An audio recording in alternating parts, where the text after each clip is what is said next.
Me ajeitando aqui. Obrigado aos amigos que vieram participar com a gente aqui dessa reunião. Obrigado aos amigos, Samuca e Banda. Vamos lá, gente, nós estamos conversando sobre o Evangelho de João, sobre a perspectiva da videira. Conversa que começa lá no capítulo 14, e a gente veio 14, depois a gente veio 15, chegou no 16, começou a falar do Espírito Santo, nós demos uma volta pela Bíblia para falar do Espírito Santo, mas os últimos domingos nós repousamos de novo em João, agora capítulo 17, então continuamos falando sobre Jesus, a videira, e nós os ramos, na perspectiva de conhecermos o discurso de Jesus e a oração de Jesus. Um texto assim fantástico, profundo demais. E a gente vai lá agora para o capítulo 17. Aliás, já estamos no capítulo 17 nos últimos dias. 17, 14. Hoje o texto é curto. 17, 14, 15 e 16, que diz assim: Dei-lhes a tua palavra, e o mundo os odiou, pois eles não são do mundo, como eu também não sou. Não rogo que os tires do mundo, mas que os proteja do maligno.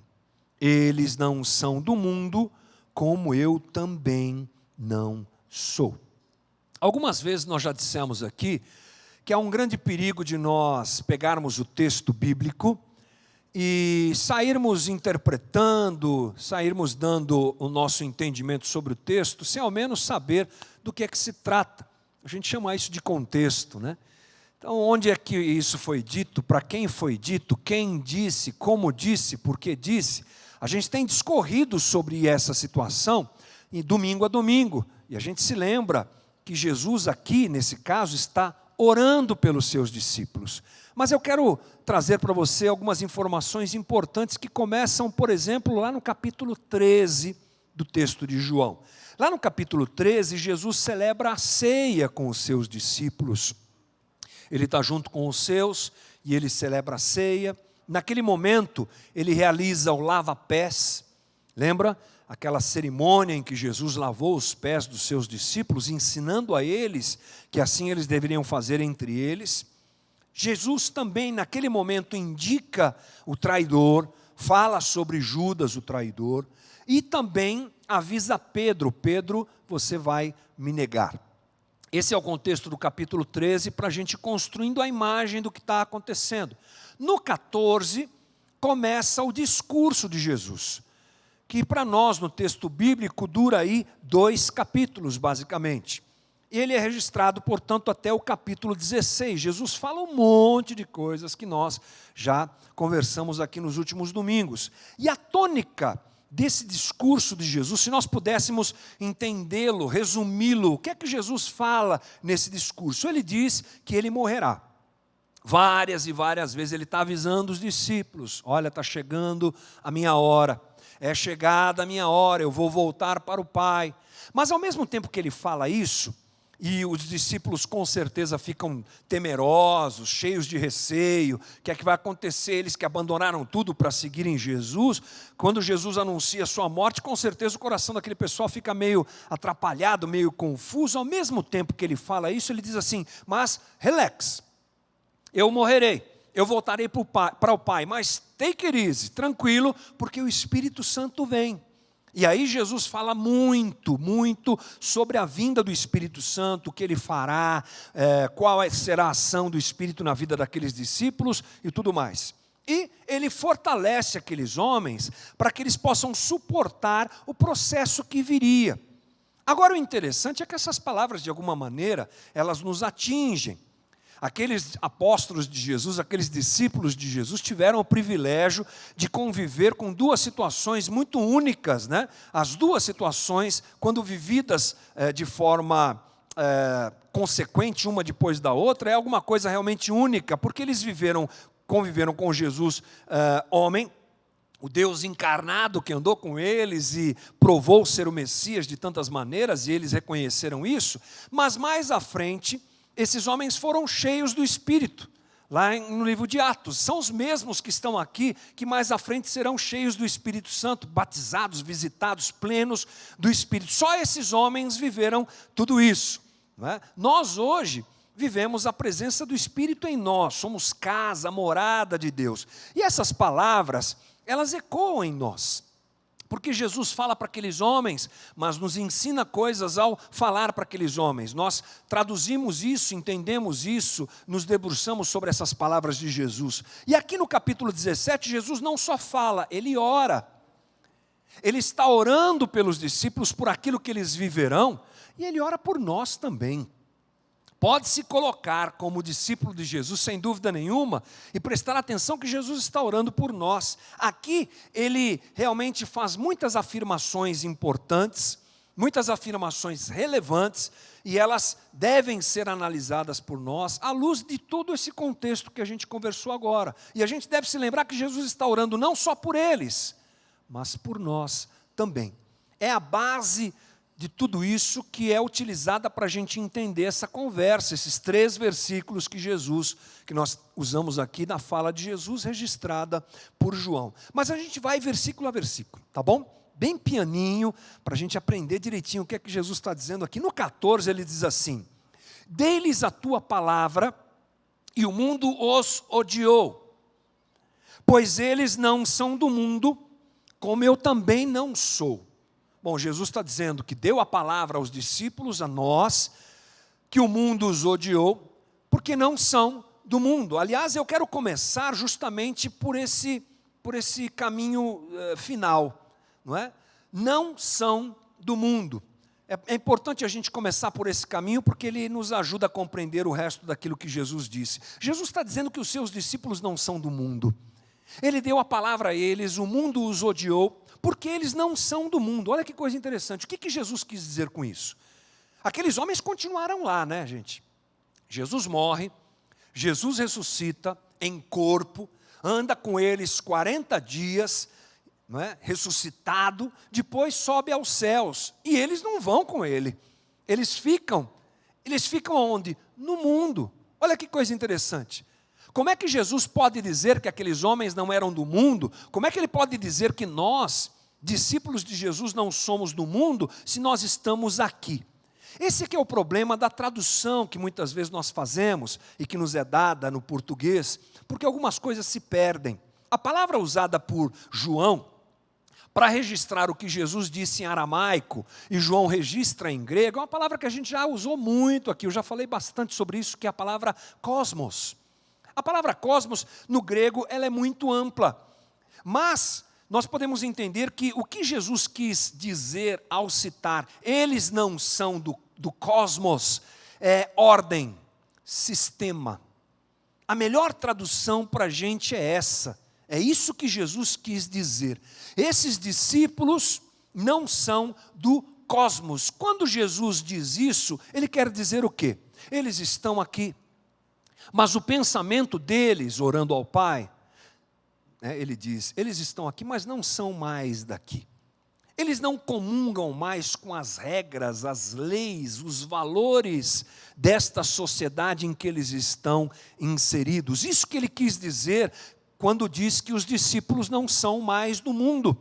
Porque essa é a realidade que acontece com todo cristão, com todo mundo que se torna discípulo de Jesus. Quando a palavra de Cristo habita em nós, quando a gente vive aquele processo que o crente gosta de chamar de conversão, se bem que conversão é um ato constante, contínuo, todo dia a gente está se convertendo, mas tem aquele dia que a pessoa se encontra com Jesus, ou Jesus se encontra com ela, aí vai da linha teológica que você tiver, né? O dia que a pessoa foi cheia, habitada pelo Espírito Santo, e a partir daquele dia Jesus é o seu Senhor, algo maior do que um apego religioso acontece com a gente. Não enxergue a conversão, vou usar ainda esse termo para a gente entender, de alguém como adesão a uma religião, como adesão a uma igreja.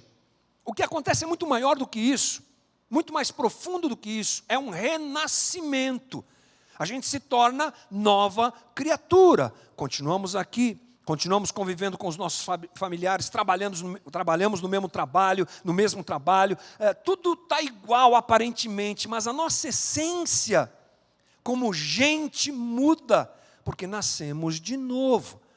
E aí os valores de Cristo começam a ser a ordem para a nossa vida, não mais esse sistema que está caído, comprometido pelo pecado. Aí as coisas de Jesus começam a ser importantes para a gente. E a gente começa a se transformar, a se converter, digamos assim. Portanto, alguém que tem em si a palavra de Cristo, ele não é mais daqui. Está aqui, mas não é mais daqui. É isso que Jesus quis dizer. Inclusive, no grego, quando Jesus diz isso, ele usa um termo que é o termo ek, que quer dizer proveniente. Então Jesus está dizendo: os meus discípulos não são mais provenientes do mundo, eles não estão mais ligados a esse mundo, e é por isso que o mundo os odeia. Daqui a pouco a gente chega lá. Mas eu quero ler, por exemplo, 1 João 5,19, onde a gente tem essa confirmação do que Jesus diz. Sabemos que somos de Deus, e que o mundo todo está sob o poder do maligno. É interessante que esse texto aqui também, escrito por João, confirma aquilo que Jesus está dizendo. Somos de Deus, e esse mundo está sob a direção do maligno. Há uma clara distinção de situações aqui que confirmam aquilo que Jesus disse. Portanto, você que é discípulo de Cristo, você é nascido de novo, proveniente de Deus. Não tome isso como uma coisa para se enaltecer, para dizer: é incrível, eu sou de Deus, o resto é tudo um bando de pecador. Não, nós continuamos pecadores, cuidado, alto lá. Continuamos pecadores, continuamos carentes da glória de Deus, mas alguma coisa aconteceu em nós, e essa coisa é o renascimento daquele que coloca a sua vida nas mãos de Jesus. Ao crermos e seguirmos em Cristo, portanto, nós somos arrancados deste reino, arrancados desse sistema e habitados pelo Espírito, ligados à videira, nos tornamos ramos da videira que é Jesus. Está esclarecido isso para você, irmão? É isso aí. Estamos nesse mundo, mas não somos deste mundo. É claro que esse não ser desse mundo vai se manifestar de acordo com o caminhar da nossa vida cristã, e de acordo com o aprendizado, e de acordo com a comunhão com o Espírito Santo, mas essa é uma realidade para todo aquele que nasce em Cristo. Agora eu vou começar o versículo novamente, pensando no que Jesus diz em seguida. Aliás, diz antes disso, porque ele diz que o mundo odeia os seus discípulos, porque na verdade os discípulos não são do mundo. O mundo os odeia, o mundo odeia os valores de Cristo. Portanto, o mundo odeia os discípulos de Cristo. Olha só, por exemplo, o que Jesus diz em Mateus 10, 22. Todos odiarão vocês por minha causa. Mateus 24, 9. E vocês serão odiados por todas as nações por minha causa. O que acontece, portanto, é que alguém que é nascido de novo começa a valorizar as coisas do Espírito, os ensinamentos de Cristo, começa a priorizar o que Cristo prioriza, começa a deixar o Evangelho tomar conta da sua vida. E aquilo que é tão importante para o mundo começa a ser desinteressante para o discípulo. Aquilo que é tão valorizado para o mundo começa a ser porcaria para a gente. Paulo chama de esterco, de cocô, né? É o que Paulo fala, que tudo que ele tinha, que tudo que ele era, que tudo que ele possuiu e que ele viveu, não era nada, era esterco. E a palavra usada por Paulo é essa mesmo, não se espante.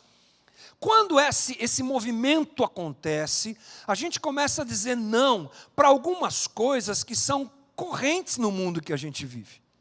A gente começa a dizer não para a corrupção, por exemplo.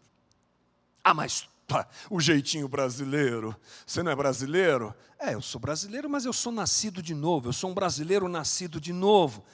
Então aquilo que eu faço, aquilo que eu dirijo, onde eu coloco as minhas mãos, não cabe corrupção. Se praticava, não pratico mais. Começa a haver em nós uma conversão de valores. E aí esse choque acontece. Aquele que mentia, não mente mais. O ambiente que ele está, de repente, é todo mentiroso.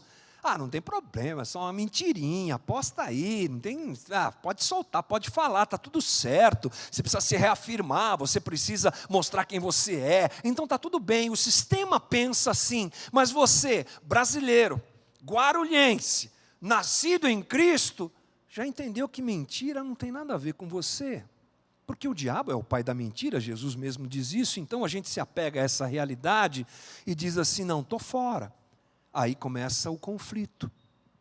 É por isso que Jesus diz que o mundo nos odeia, porque nós nos tornamos automaticamente oponentes ao sistema que rege essa sociedade. É simples assim, gente. O abraço à fé cristã implica em um abandono ao sistema vigente, que imediatamente se colocará contra aqueles que dizem não. Aqueles que dizem, não quero. Aqueles que dizem, estou aqui, ando com você, mas isso eu não faço. A gente se torna pessoa não grata, persona não grata, como a gente diz, não é? É eliminado. Se é para ser odiado, e aliás eu quero frisar isso, que seja por esse motivo. Porque a gente também pode ser odiado por esse mundo em que nós estamos, por outras coisas. Nós podemos ser odiados pela nossa hipocrisia. Nós podemos ser odiados por esse sistema pelo fato de nós sermos pessoas que têm preconceito contra outras, e a gente cria muito essa forma de ser dentro da igreja, não é? Que rejeita, que manda embora, que diz eu sou e você não é, que aparta, que se distancia, que se coloca como superior.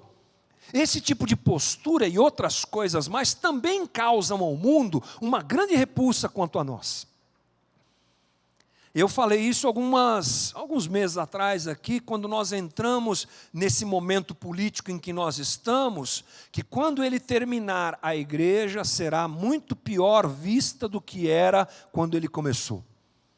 Porque abraçamos uma ligação com o Estado, agora a gente está por cima, a igreja está lá no Planalto, a igreja agora está no meio do poder. Pior coisa que pode acontecer com a igreja é se ligar ao poder. É só você conhecer um pouco da história da igreja, você vai ver as atrocidades que a igreja fez quando estava ligada ao poder. E isso gera o quê? Ódio do mundo. Então não é desse ódio que Jesus está dizendo.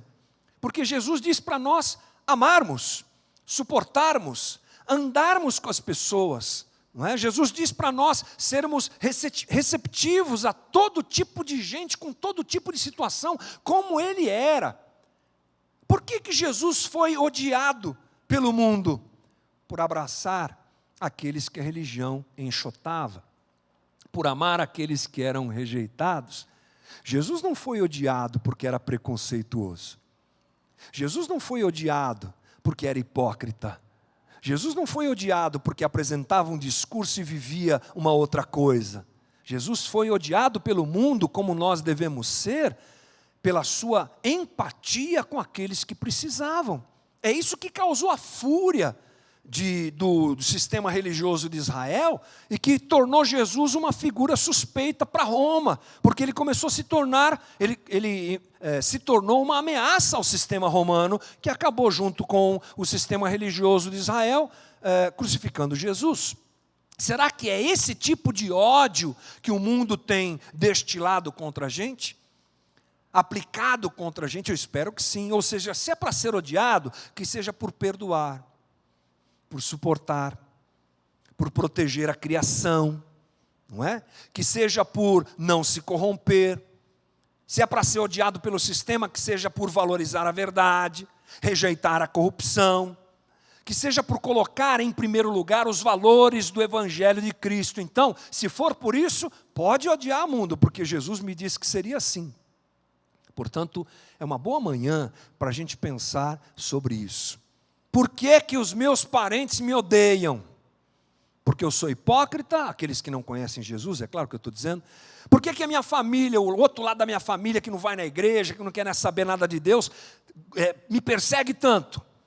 Será que é porque nós amamos a Cristo e priorizamos os valores do reino? Ou será que é porque qualquer outra coisa? A gente precisa pensar nisso. E esse ódio, não se engane, ele é constante e crescente. Má notícia para te dar. É constante e crescente. Apesar que nós vivemos num país muito tranquilo. Eu estava ontem meditando sobre essa conversa e dei uma olhadinha no site do DIP. Como é que chama, gente, aquela instituição lá do DIP?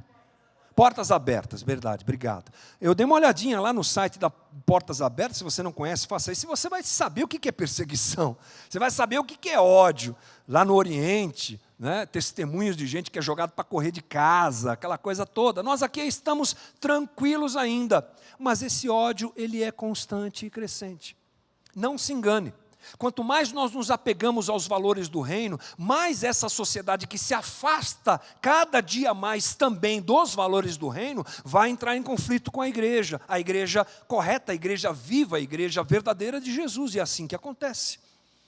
Estamos vivendo o próprio Apocalipse já hoje, desde o princípio da ressurreição de Cristo, desde o momento da ressurreição.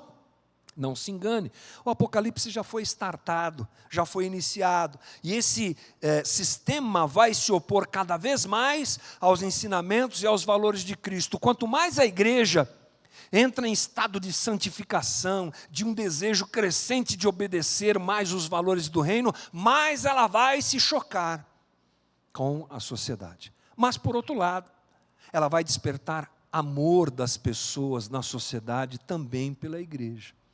É um movimento duplo. Quanto mais eu amo a Jesus e mais sigo a Jesus e os seus valores, ao mesmo tempo que a sociedade mais me odeia, como esse princípio de crescente e contínuo que a gente disse aqui, mais pessoas vão se identificar com isso. E mais gente vai descobrir o Evangelho por causa disso. Porque você não mentiu, porque você não se corrompeu, porque você não odiou, porque você não rejeitou. Isso também é o caminho para mais gente conhecer o Evangelho. Mas vamos para frente, João 17,15, Jesus disse isso: eu dei a palavra, eles foram odiados pelo mundo porque não são do mundo. Já entendeu? Ok, vamos para o 15. Não rogo que os tire do mundo, mas que os protejas do maligno. Ah, é? Então, agora Jesus dá uma afirmação interessante aqui. Não rogo que os tires do mundo. Apesar do mundo, cosmos, sistema, odiar os discípulos de Jesus, ele pede ao Pai que não os tire do próprio sistema. Não é interessante? O ódio crescente não é um instrumento para convencer Jesus, digamos assim, para que os discípulos sejam tirados. Eles têm que ficar no mundo, Pai. Essa é a oração de Jesus. O mundo os odeia, mas eu oro a Ti, Pai, não tire eles do mundo. É uma oração de Jesus, gente. Por quê? Por que Jesus quer que a gente fique aqui? Porque é uma missão para os discípulos de Jesus. Dentro desse sistema que tanto odeia a igreja e o Evangelho, tem uma missão, que aliás é o que nós percebemos no próprio Cristo, que sai da eternidade, adentra o nosso espaço e tempo, vem estar entre nós, encarnado como homem, e que cumpre a sua vocação e a sua missão até o fim. E esse é o papel da igreja. Convencer esse sistema dos valores do reino e dos valores do Evangelho. Essa é a missão da igreja. Marcos 16:15. E disse-lhes, vão pelo mundo todo, e preguem o Evangelho a todas as criaturas.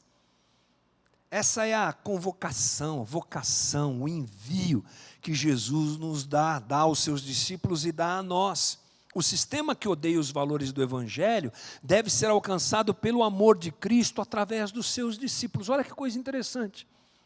A ordem de Jesus, portanto, não é que a gente revide a esse mundo que tanto nos odeia porque andamos com Jesus. A igreja tem esse sentimento de vingança, né? Eu acho muito interessante e muito pequeno isso. Nós vamos vencer esse mundo maligno e vamos mostrar que nós somos os ungidos de Deus e tal. Vamos chegar às alturas dessa terra e eles vão reconhecer que Deus é com a gente. É uma coisa de vingança. Agora vai, vocês vão ver. Seus ímpios estão juntando para mim. É nada disso. A ideia é, o mundo te odeia. Você segue Jesus, o mundo te odeia? Sim, é isso aí. Vai lá e ame o mundo. Como eu fiz. Ele ora ao Pai, apresentando um desejo do seu coração, baseado naquilo que ele fez. Uma coisa que me encanta no Evangelho é que nunca você vai encontrar uma única passagem que dê a ideia de que Deus diz assim: então, vá lá e ame o seu inimigo. Eu não amo, mas você tem que me obedecer e tem que amar. O Deus da Bíblia, o Deus cristão, é aquele que faz primeiro, ama primeiro, e depois diz: vem comigo e ame comigo também. É aquele que se encarna e deixa a sua glória para andar entre nós e morrer na cruz por quem não merece, como eu e você. Aí ele diz: então, entendeu? Eu morri na cruz por você.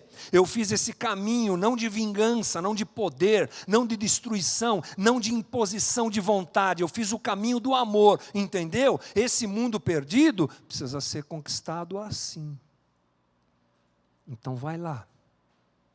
Deixa o teu conforto e fale do Evangelho e viva o Evangelho nesse mundo que te odeia.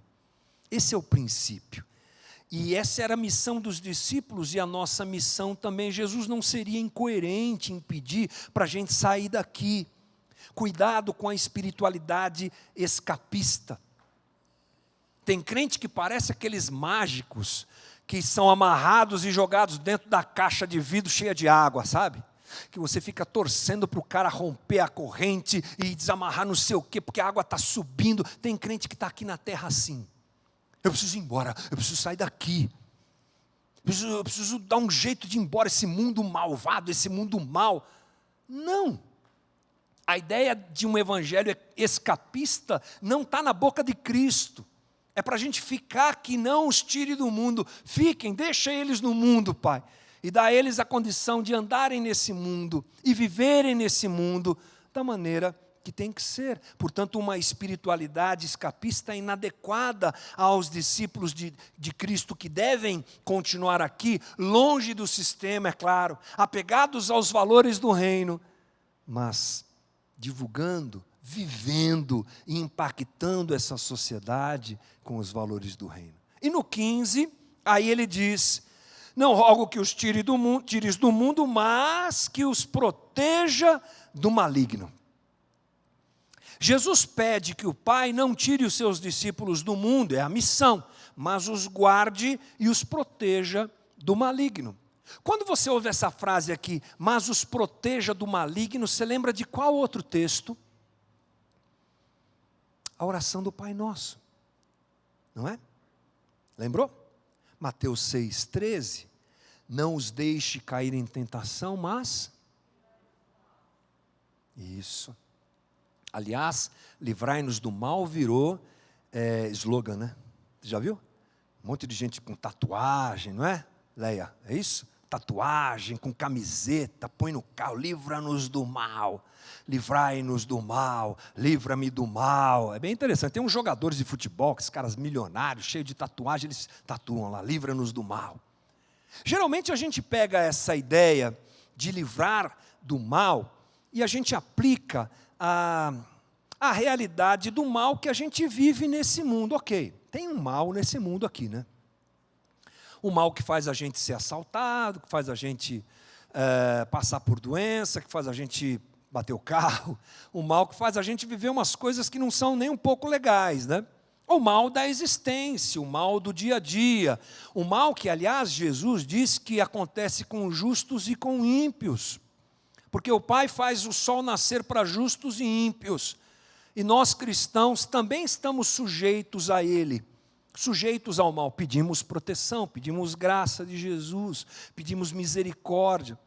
Eventualmente entre nós pipocam milagres, coisas diferentes, né, que acontecem, um é curado aqui, outro é livre dali e tudo mais, é uma coisa bem interessante. Mas eu quero te dizer que esse texto em que Jesus ora ao Pai, lá em João 17, e o próprio texto de Mateus 6, não tem a ver com esse tipo de mal.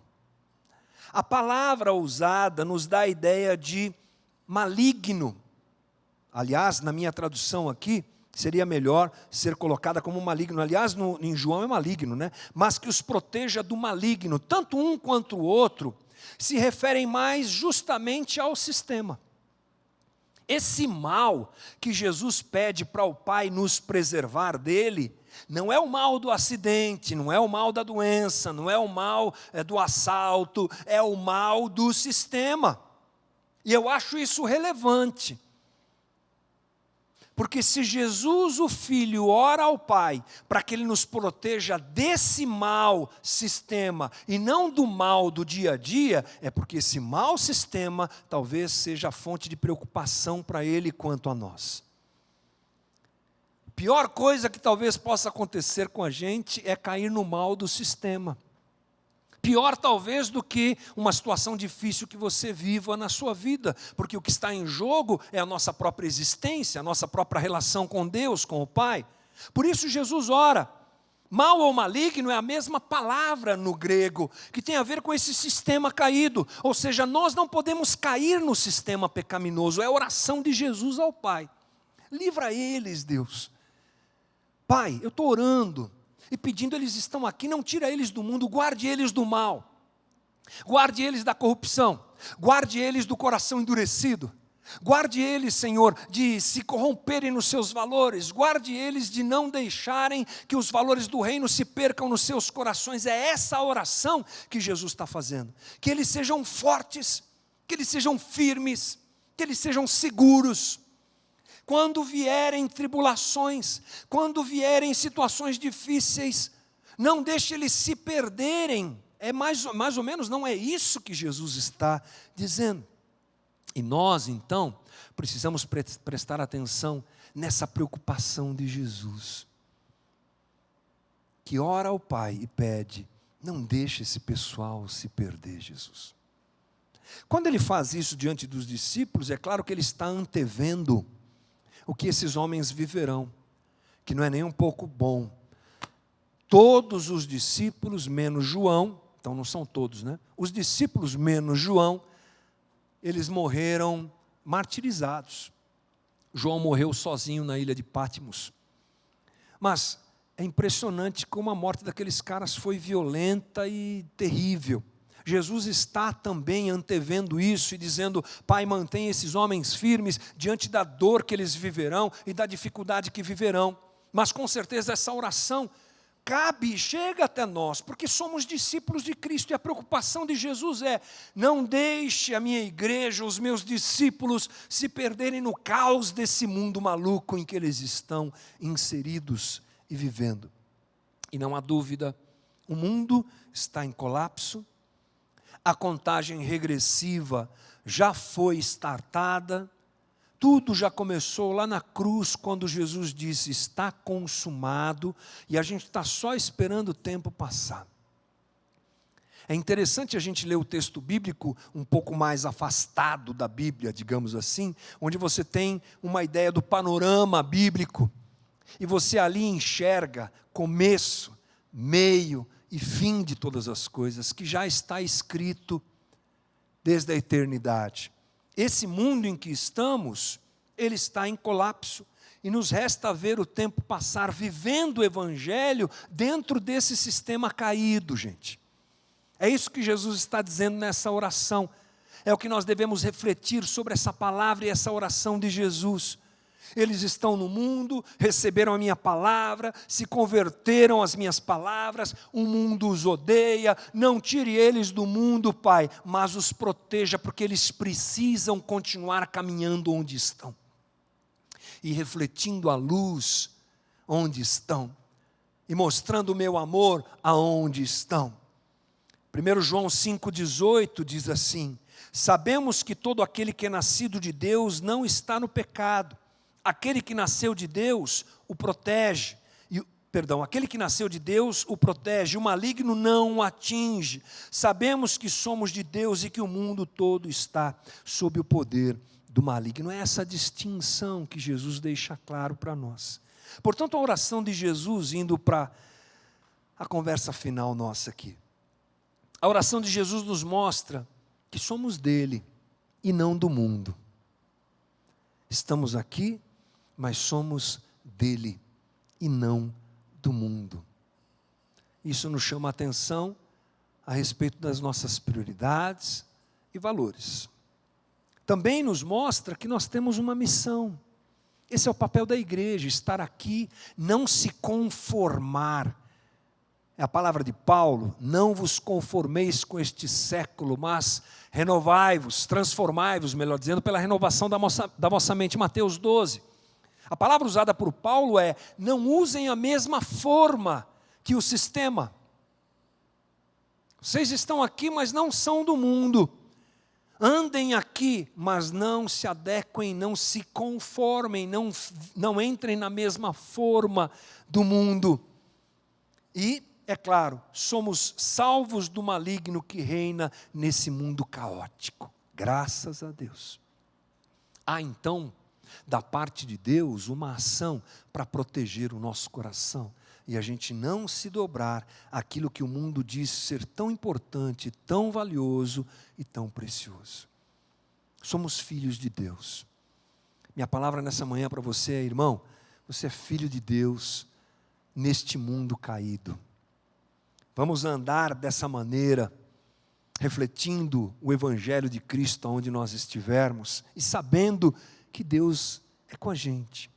Essa é uma palavra que me desperta esperança, em primeiro lugar. Esperança, porque a gente olha para esse mundo, dá até um negócio, né? Dá até um troço. Cada coisa, cada situação, cada absurdo, você fala: onde a maldade humana vai parar? O que é que está acontecendo? O que é isso? Então, isso está na Bíblia. Jesus está falando disso. Nós é que não lemos a Bíblia e não entendemos essas coisas, porque não lemos a Bíblia, mas é o que Jesus diz. Esse mundo caótico é assim mesmo, e me dá esperança o fato de Jesus se preocupar com a gente, e não nos ter abandonado aqui. Portanto, essa ideia muitas vezes que toma conta do coração da gente diante do mal, diante da maldade humana, diante das escolhas do homem, diante do caos desse mundo, de que estamos sozinhos aqui, é bobagem de um coração enfraquecido pela dor como o meu e como o seu. Deus está conosco. Amém? Deus está conosco no dia bom, no dia ruim, mas principalmente inseridos como estamos nesse sistema, nos preservando, nos guardando, para que a gente não se perca. Portanto, para mim é uma palavra de esperança. A gente não está sozinho, irmão. Amém? A gente não está sozinho. Mas também uma palavra de responsabilidade. Viver aqui, vencendo os valores que regem esse mundo caído, é o nosso desafio. Mas a gente não está só, e Deus nos ajuda nessa caminhada. E a glória é dele, a honra é dele, e a gente vai por esse caminho em nome de Jesus. Amém? Que nós sejamos, portanto, digo a você que está aqui, sem esquecer dos meus amigos que estão na internet, a gente é então uma comunidade de gente que vive nesse mundo sem ser desse mundo. E que a gente tenha consciência disso. E que a gente escolha as coisas a partir dessa consciência. Que a gente tome as decisões da vida a partir dessa consciência e que a gente viva como discípulo de Cristo aqui na terra em nome de Jesus. Amém, irmão? Eu quero te convidar a ficar de pé comigo que a gente vai orar. A gente vai colocar diante de Jesus nosso coração. Vamos colocar diante de Jesus nosso coração que às vezes está afetado, fragilizado, ferido por não entendermos essas coisas. E espero que tudo isso te ajude a adequar teu coração nessa caminhada aqui nesse mundo caído. Amém? Querido Jesus, Senhor da nossa vida, nós te buscamos nessa manhã. Aliás, é o que estamos fazendo aqui. Ao nos debruçarmos diante do texto bíblico, te procuramos, porque essas são as tuas palavras ao nosso coração. São as palavras que nos mudam, são as palavras que nos convertem, são as palavras que nos transformam, são as palavras que nos quebrantam, são as palavras que modificam a nossa vida, Jesus. E eu te peço que elas ocupem lugar em nós, em cada coração aqui, em cada coração que assiste a gente, que acompanha a gente de longe. Em nome de Jesus, faz-nos entender, eu te peço, Senhor, que nós não somos deste mundo, trafegamos aqui, andamos por aqui, comemos aqui, convivemos com as pessoas aqui, produzimos e nos reproduzimos aqui, mas não somos daqui, somos novas criaturas do reino presente nesse mundo, Senhor. Também dá-nos entendimento de que o mundo nos odeia quando nós seguimos o Teu Evangelho. Quando nós nos abraçamos às verdades do Evangelho, quando nós rejeitamos as propostas decadentes e decaídas desse mundo corrompido, dá-nos graça para entendermos isso, dá-nos graça para entender que estamos aqui, mas não sós, que o Senhor está conosco, e que a Tua oração, Jesus, ao Pai foi essa, que o Senhor nos livre do maligno. Cremos nisso e continuaremos caminhando como discípulos, esperando o dia que tudo vai se convergir a Ti. O dia em que todas as coisas serão resolvidas definitivamente. Dá paz ao nosso coração. Dá paz ao nosso coração, porque o sistema é corrupto mesmo. Dá paz ao nosso coração diante da rejeição ao Evangelho que nós pregamos, que é rejeitado por esse sistema maligno. Dá paz ao nosso coração por sabermos que lutar contra o sistema é difícil, mas não estamos sós. O Senhor está conosco e nós temos um ao outro, como igreja de Jesus Cristo. Guarda essas palavras no meu coração, Jesus. Guarda essas palavras no coração dos meus irmãos. Dá-nos um bom dia, uma boa tarde de domingo. Ajuda-nos nessa eleição, ajuda-nos nessa transição, Senhor. Cuida, mais uma vez te peço, do nosso país, das nossas cidades. E nos abençoa. Uma semana boa é o que eu te peço. E faça essa oração no nome santo, poderoso e precioso de Jesus. Amém e amém. Irmão que está aqui, Deus te abençoe. Um ótimo domingo. Para você na internet, Deus te abençoe. Todo mundo, uma salva de palmas para Jesus. Deus abençoe.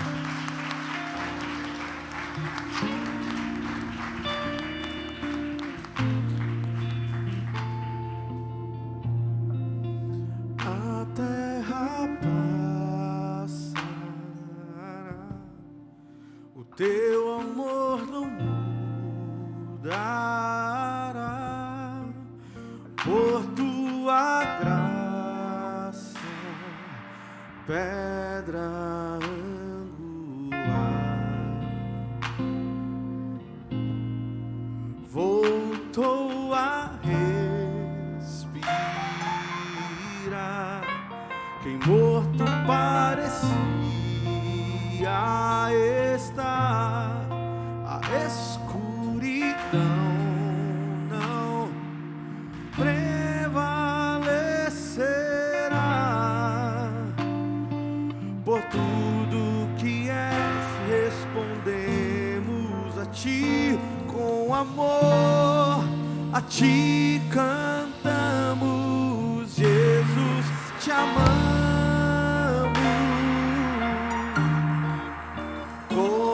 Te amamos, te adoramos de coração.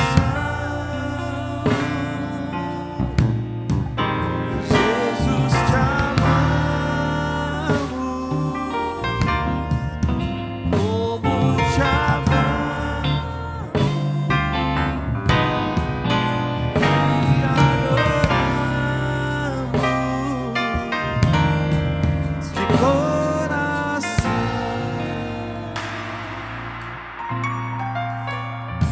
Tua esperança das, o órfão achou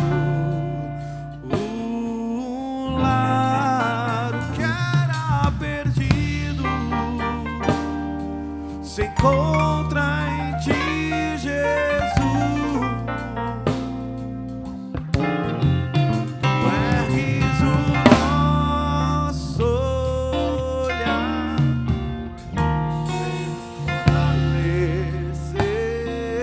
fortalecerás, regenerados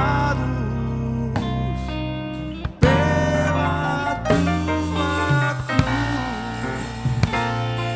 Por tudo que és, respondemos a ti com amor, a ti cantamos. Jesus, te amamos,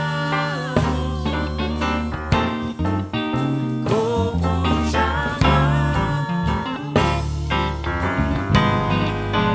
te adoramos de coração. Jesus, te amamos, como te amamos, te adoramos de coração. Jesus, te amamos. Jesus, te amamos, como te amamos,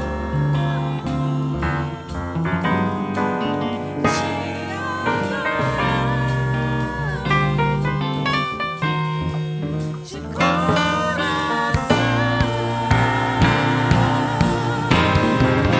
Jesus, te amamos,